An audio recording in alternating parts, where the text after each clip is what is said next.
আসসালামু আলাইকুম। টুম্পা 7 ব্লগ থেকে আমি টুম্পা আছি আপনাদের সাথে। আশা করি কাছে এবং দূরে যে যেখান থেকে আমার ভিডিওটি দেখছেন আল্লাহর অশেষ রহমতে আপনারা সবাই ভালো আছেন, আমরাও ভালো আছি আলহামদুলিল্লাহ। এটা হচ্ছে আমার ছেলে মেয়ের স্কুল। তো আমার ছেলে মেয়েগুলো সবাই এই স্কুলে পড়ে। তো আজকে হচ্ছে ম্যাডামেরা আমাদেরকে ডাক দিয়েছিল, এখানটা নাকি অভিভাবকদের একটা সমাবেশ ছিল। স্কুলের এই পরিবেশটা কিন্তু দেখতে খুব সুন্দর লাগছিল। দেখুন স্কুলের পাশে সুন্দর ধানক্ষেত, কি একটা সুন্দর লাগছিল। তো যার কারণ হচ্ছে আমি একটু ফুটেজ শ্যুট করেছি। এখানে অনেক মায়েরা এসেছেন, যাদের মারা আসতে পারেনি তাদের বাবারা এসেছেন। আজকে সমাবেশটা ছিল মা সমাবেশ। এখানে ম্যাডামেরা খুব গুরুত্বপূর্ণ কিছু কথা বলছিল। যাদের ছেলে আছে ছেলেদের চুল সবসময় ছোট রাখবে, এটা নিয়ম রাখি না কেমন।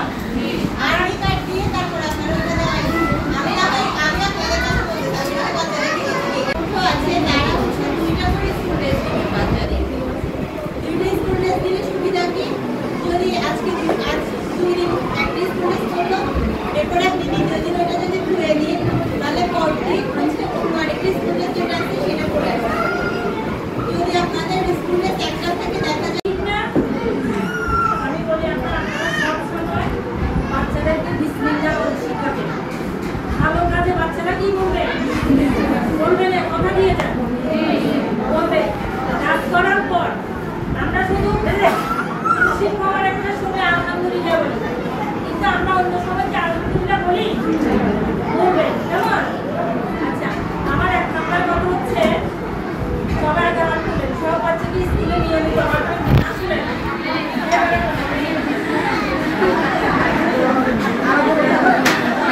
ম্যাডামেরা মায়েদের উদ্দেশ্যে অনেকগুলো টিপস দিয়েছিল, যেটা আসলে খুবই দরকার এবং খুব ভালো লাগছিল আমার কাছে। তো আমি আসার সময় একটু চটপটি নিয়ে আসছি।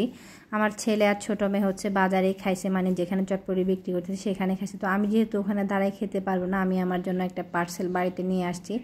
আমি আমার বড় মেয়ে, তো আমরা মা মেয়ে মিলে চটপটিগুলো খাইলাম। খাওয়ার পরে দেখুন বসে থাকতে কিন্তু কার পারবো না, আবার ছুট দিলাম বাজারে। গেলাম স্কুলে, ওখান থেকে চলে গেছে বাজারে। আমার কিছু ধান দিয়েছিল আমার যে বর্গা চাষ করে জমিটা, তো ওনারা অনেকগুলো ধান দেওয়ার কথা দেয় নাই, আমাকে 2-2.5 মানি ধান দিয়েছিল। তো ওনাকে এবার বন্যার কারণে ধান হয় না, তো আমি সেই ধানগুলো হচ্ছে বিক্রি করে দিয়েছিলাম। তো বিক্রি করার জন্য ওখানে ছিল, তো ওনারা খুব কম দাম দিচ্ছে, বলছে ধানগুলো অনেক মানে খারাপ হয়ে গেছে, তো সেই কারণে অল্প দামে বিক্রি করে দিয়েছে। তো বাজার থেকে আসার সময় হচ্ছে একটা মোটর নিয়ে আসছি। আর অনেক দিন যাবত হচ্ছে গ্যাস সিলিন্ডারের বোতল পাচ্ছিলাম না, তো গ্যাস সিলিন্ডারে হচ্ছে বোতলটা পুরো নিয়ে আসছি। আর ওই মোটরটা নিয়ে কিন্তু আমি অনেক দুর্ভোগ করতেছি বিগত 2 সপ্তাহ যাবত। যারা আমার ভিডিও দেখেন বা আগের ভিডিওগুলো দেখছেন তারা অবশ্যই জানেন। তো এই মোটরটা এত ভোগান্তি দিচ্ছে আমার, বন্যার পরে যে খারাপ হয়েছে ওটার পিছনে 10-15 হাজার টাকা খরচ করার পর তাও ঠিক হয় না। পরে এখন আমি কি আর করব, নতুন করে আবার একটা মোটর আনাইছি। তো এই মোটরটা হচ্ছে পরে আসে প্লাম্বার লাগাই দিয়ে যাবে। তো আমি এখানে হচ্ছে কি রান্না করে নিচ্ছি। এখানে হচ্ছে আজকে একটা সবজি রান্না করব।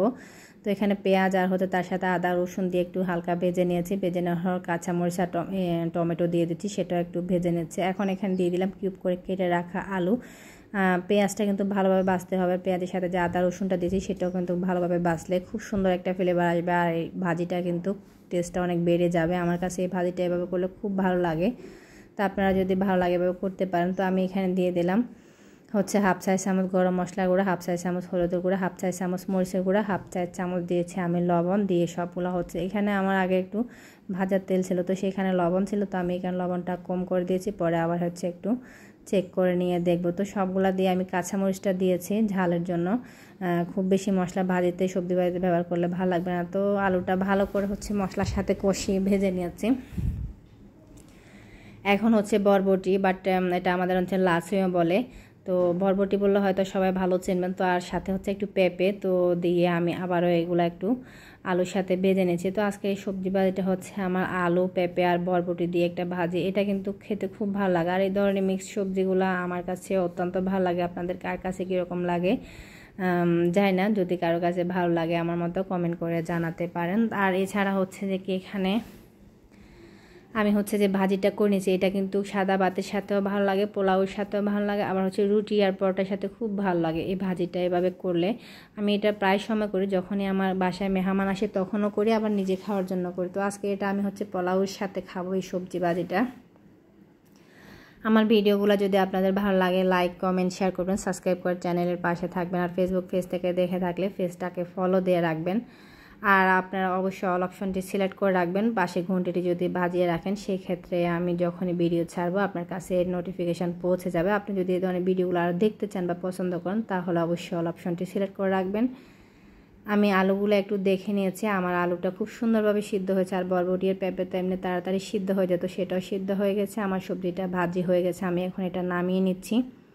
তো সবজি ভাজির সাথে হচ্ছে একটু ডাল রান্না করব।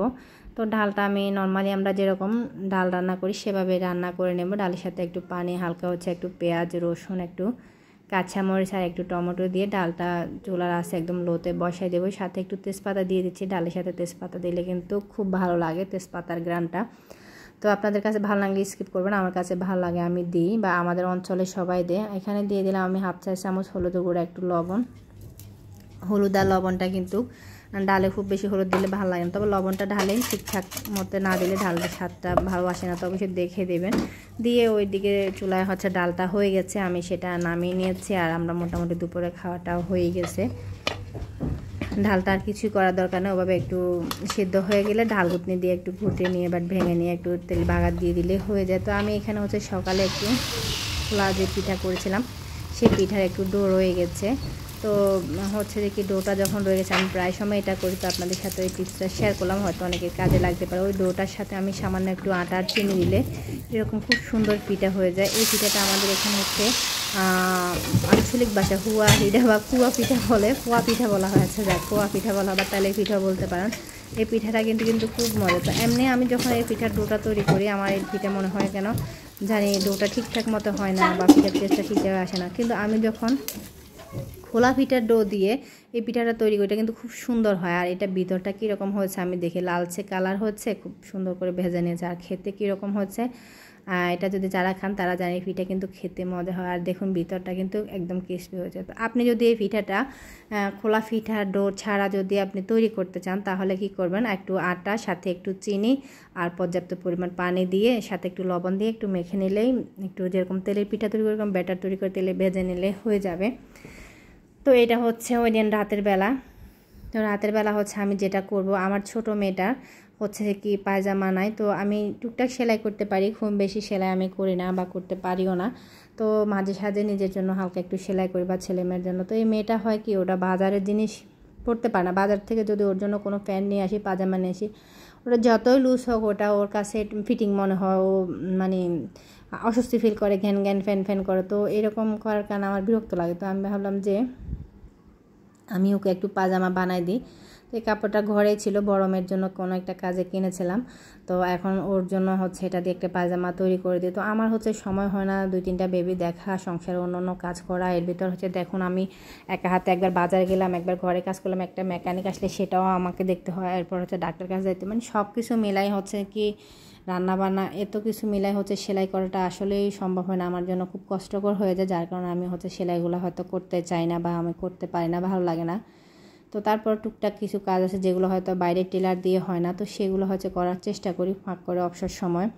আমার ছেলের কালকে 2টা ফ্যান নিয়ে আসছি বাজার থেকে, তো ওকে বললাম যে এগুলো টেলারের কাছে দিয়ে আসো না, ও টেলারের কাছে দেবে না, আমি এগুলো কেটে দিতে হবে।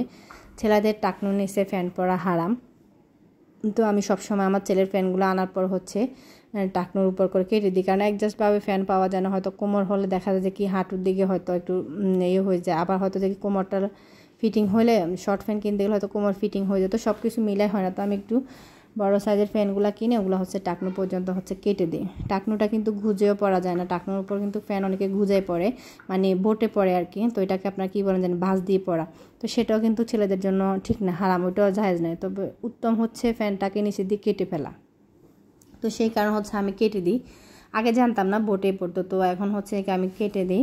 তো আমি এটা কেটে দিই, তো ওই কাটাটা আমাকে কাটতে হবে, ও কিন্তু বাইরের কাটা পছন্দ করে না। তো আমারও অনেকগুলো সেলাই আছে, আমি সেগুলো পছন্দ করি না বাইরে টেলারকে দিয়ে সেলাই করতে, তো সেই কারণে হচ্ছে যে কি নিজে একটু কষ্ট করে করি। তারপর আমার জামা মাঝে মাঝে আমি টেলার দিয়ে সেলাই। তো আমার এই মেয়েটার জন্য হচ্ছে আমি টেলার দিয়েও পায়জামা বানাইছি, 3-3বার আমি পায়জামা বানাইছি, 3বার পায়জামা বানাইছি, ওর জন্য হচ্ছে কাপড় কিনাই বানাইছি।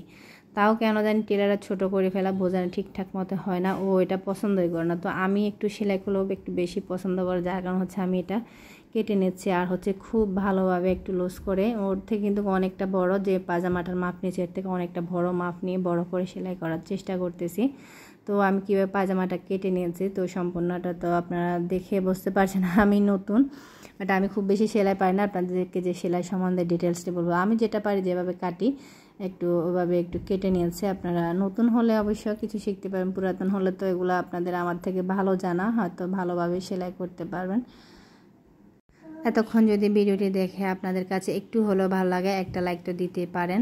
তো আমি হচ্ছে কি পাজামাটা কেটে নিয়েছি, এটা যে মাপটা ছিল ওই মাপটা নিয়ে হচ্ছে এভাবে একটু কেটে নিলাম। এখন হচ্ছে আমি এটা একটু সেলাই করে নেব। তো সেলাই করার আগে আবার একটু দেখে নিয়েছিলাম যে এটা ঠিক আছে কিনা। তো এখন হচ্ছে মেশিনে বসছি, সেলাইটা আমি একটু করে নিচ্ছি।